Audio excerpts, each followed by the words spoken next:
Conservatisme. Le conservatisme est une idéologie politique qui cherche avant tout à préserver les traditions, les valeurs historiques et l'ordre social existant. Les conservateurs pensent que la société fonctionne mieux lorsqu'elle évolue lentement, sans changement brusque, car les traditions sont le résultat de siècles d'expériences humaines. Par exemple, dans un pays conservateur, on défendra souvent la famille traditionnelle, la religion, l'autorité, et des règles sociales stables. Les conservateurs sont généralement méfiants face aux réformes rapides, aux changements culturels imposés, ou aux nouvelles idéologies jugées trop radicales. Un exemple concret est le Royaume-Uni, où certains partis conservateurs défendent la monarchie, les institutions anciennes et une vision prudente du changement social. Aux États-Unis, le conservatisme est souvent associé à la défense des valeurs religieuses, au respect de la Constitution et à une intervention limitée de l'État dans la vie privée. Le point fort du conservatisme est la stabilité.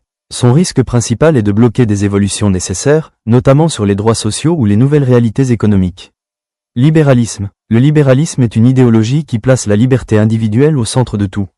Il défend la liberté d'expression, la liberté de penser, la liberté économique et la liberté de choix. Les libéraux considèrent que l'État doit exister, mais uniquement pour garantir les droits fondamentaux, sécurité, justice, liberté civile. L'État ne doit pas contrôler excessivement la vie des citoyens. Par exemple, le droit de créer une entreprise librement, de choisir sa religion ou de critiquer le gouvernement sont des principes libéraux. En économie, le libéralisme soutient le marché libre, la concurrence et l'initiative privée. Un exemple clair est la plupart des démocraties occidentales modernes, comme la France ou le Canada, où les libertés individuelles sont protégées par la loi. Historiquement, le libéralisme a permis l'émergence des droits de l'homme et des constitutions modernes. Le point fort du libéralisme est la protection des libertés. Son danger est de créer des inégalités, car tout le monde ne part pas avec les mêmes moyens pour profiter de ces libertés. Écologisme. L'écologisme est une idéologie politique qui place la protection de l'environnement au-dessus de tout. Elle considère que la survie de l'humanité dépend directement de la santé de la planète. Les écologistes défendent la réduction des émissions de carbone, la protection de la biodiversité, les énergies renouvelables et une consommation plus responsable. Pour eux, la croissance économique infinie est impossible sur une planète aux ressources limitées. Par exemple, les politiques écologistes soutiennent la réduction de l'usage du plastique, l'interdiction de certaines industries polluantes ou la transition vers des transports propres. Des pays comme l'Allemagne ont investi massivement dans l'énergie solaire et éolienne sous l'influence de l'écologisme politique. Le point fort de l'écologisme est sa vision à long terme. Son risque est de freiner l'économie ou d'imposer des contraintes difficiles pour certaines populations si les transitions sont mal organisées. Fascisme. Le fascisme est une idéologie politique autoritaire qui repose sur l'idée qu'un pays doit être dirigé par un pouvoir central extrêmement fort, incarné par un chef présenté comme indispensable à la survie de la nation. Dans cette vision, l'État est supérieur à l'individu. Les libertés personnelles, comme la liberté d'expression, la liberté de presse ou le droit de manifester, sont considérées comme des menaces à l'ordre et à l'unité nationale. Le fascisme valorise le nationalisme extrême, l'obéissance, la discipline et la force. Il rejette le pluralisme politique. Dans un régime fasciste, il n'existe généralement qu'un seul parti autorisé. Toute opposition est perçue comme une trahison. La propagande joue un rôle central. Affiches, discours, médias et éducation servent à glorifier l'État, le chef et la nation, tout en désignant des ennemis internes ou externes responsables des problèmes du pays. Historiquement, l'Italie de Benito Mussolini et l'Allemagne nazie d'Adolf Hitler sont les exemples les plus connus. Dans ces régimes, le pouvoir utilisait la peur, la surveillance et la violence pour contrôler la population. Le culte du chef était omniprésent, présenté comme un sauveur capable de restaurer la grandeur nationale. Le fascisme promet l'ordre, la sécurité et la puissance collective. Dans des périodes de crise économique ou sociale, ce discours peut séduire une population inquiète. Cependant, son danger est majeur, suppression totale des libertés, persécution, guerre, génocide et destruction des droits humains. Le fascisme montre comment la recherche absolue de l'ordre peut mener à la violence extrême. Nationalisme. Le nationalisme est une idéologie politique qui place la nation au-dessus de tout. Il affirme que les intérêts d'un pays, de sa culture, de son histoire et de son identité doivent primer sur ceux des autres nations ou des influences extérieures. Le nationalisme repose sur l'idée d'un « nous » collectif fort, souvent uni par une langue, une culture ou une histoire commune. Dans sa forme modérée, le nationalisme cherche à protéger la souveraineté nationale. Il défend l'indépendance politique, économique et culturelle d'un pays.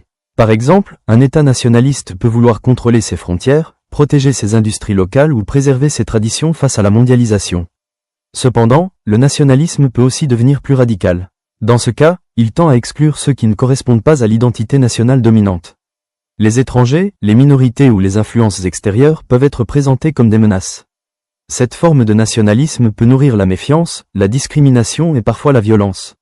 Un exemple contemporain est le Brexit, où une partie de la population britannique a souhaité quitter l'Union européenne pour reprendre le contrôle des lois, des frontières et des décisions nationales.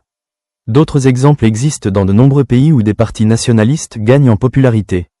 Le point fort du nationalisme est la cohésion nationale et le sentiment d'appartenance. Il peut renforcer la solidarité interne. Son risque principal est de diviser les sociétés, d'alimenter les conflits internationaux et de réduire la coopération entre les peuples. Capitalisme. Le capitalisme est une idéologie économique basée sur la propriété privée des moyens de production, le libre marché et la recherche du profit. Dans un système capitaliste, ce sont les entreprises privées, et non l'État, qui produisent les biens et services. Les prix sont déterminés par l'offre et la demande. Plus un produit est demandé, plus son prix augmente, et inversement. Un exemple très concret du capitalisme est Apple. Cette entreprise privée conçoit des produits, les vend sur un marché concurrentiel et cherche à maximiser ses profits. Les consommateurs sont libres d'acheter ou non ces produits. Si Apple innove et propose quelque chose de meilleur que ses concurrents, elle gagne plus d'argent. Sinon, elle perd des parts de marché. C'est le cœur du capitalisme, la concurrence. Les États-Unis sont souvent cités comme l'exemple le plus emblématique du capitalisme. Là-bas, il est relativement facile de créer une entreprise, d'investir en bourse ou de devenir entrepreneur. Amazon, Tesla ou Google sont nés dans ce contexte capitaliste. Le capitalisme encourage fortement l'innovation. Par exemple, la concurrence entre entreprises technologiques a accéléré le développement des smartphones, d'Internet et des services numériques. Cependant, ce système crée aussi de fortes inégalités de richesse.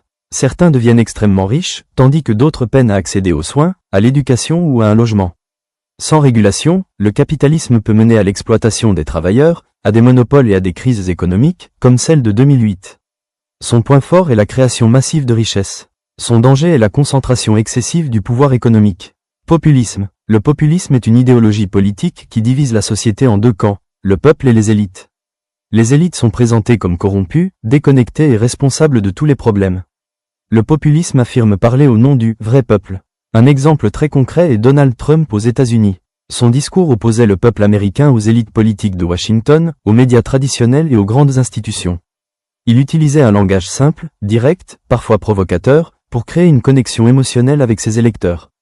Le populisme existe aussi à gauche. Par exemple, certains leaders dénoncent les grandes entreprises, les banques et les riches comme responsables des injustices sociales, en promettant de rendre le pouvoir au peuple.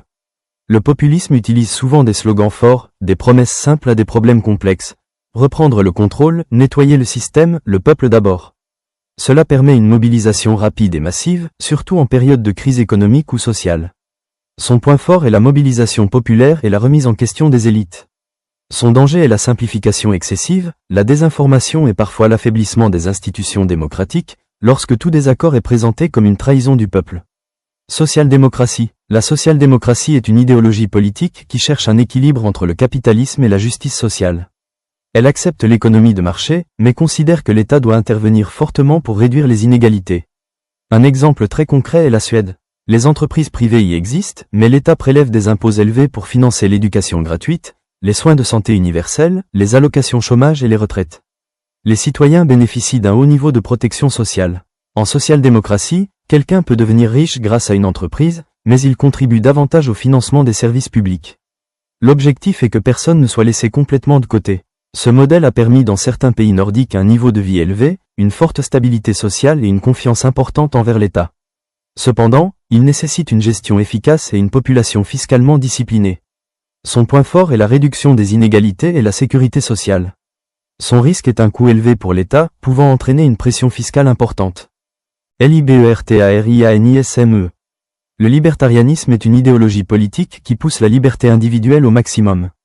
Selon cette vision, l'État doit être extrêmement limité, voire inexistant. Chaque individu est responsable de sa propre vie, de ses choix et de ses conséquences. Un exemple concret est la vision libertarienne de l'économie. Peu ou pas d'impôts, pas de redistribution, peu de lois. Les libertariens estiment que les individus savent mieux que l'État ce qui est bon pour eux. Dans cette logique, la santé, l'éducation ou la sécurité pourraient être entièrement privées. Si quelqu'un veut une assurance santé, il la paye. Sinon, c'est son choix. L'État n'intervient pas. Certains projets expérimentaux, comme des villes privées ou des communautés autonomes, s'inspirent du libertarianisme. Aux États-Unis, cette idéologie est souvent associée à la défense des droits individuels et à la méfiance envers le gouvernement. Le point fort du libertarianisme est la liberté maximale et la responsabilité individuelle. Son danger est l'absence de protection pour les plus vulnérables, car tout repose sur la capacité individuelle à se débrouiller seul.